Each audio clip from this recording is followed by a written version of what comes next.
আগের দিন আবারও সেই রহস্যময় হাতের সাথে দেখা হলো। দুজনে চায়ের কাপ চিয়ার্স করে নিয়ে চুমুক দিতে শুরু করলাম। আমি আর চোখে রহস্যময় হাতের দিকে তাকাচ্ছিলাম। হঠাৎই চা দুর্ঘটনায় আহত হলো রহস্যময় সেই নারী। চায়ের কাপ তার হাতে চা মিসাইল ফেলে পালিয়ে গেছে। আমি একজন অভিজ্ঞ ডাক্তারের মতন তার হাত নিয়ে পর্যবেক্ষণ করার পর তার হাতে লাগিয়ে দিলাম কাকের সাদা সাদা পটি।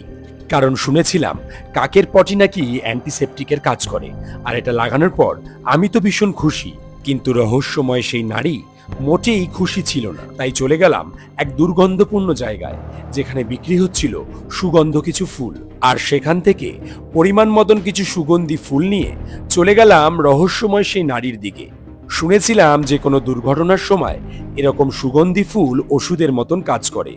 তাই সেই সকল ফুল নিয়ে আমি সোজা দিয়ে দিলাম রহস্যময় নারীর হাতে। তার এই পুড়ে যাওয়ার জ্বালা যন্ত্রণা সেরে যায় যাতে। রহস্যময় নারী হাতে ফুল নিয়ে ভীষণভাবে খুশি। বুঝতে পারলাম ওষুধ কাজ করছে। তাই পাশে রাখা আরও একটা ওষুধ নিয়ে রহস্যময় সেই নারীর হাতে দিয়ে দিলাম। রহস্যময় সেই নারী ধীরে ধীরে সুস্থ হওয়া শুরু করলো। তারপর রহস্যময় সেই নারীকে গাড়িতে বসিয়ে চললাম আরও কিছু রহস্য ভেদ করতে।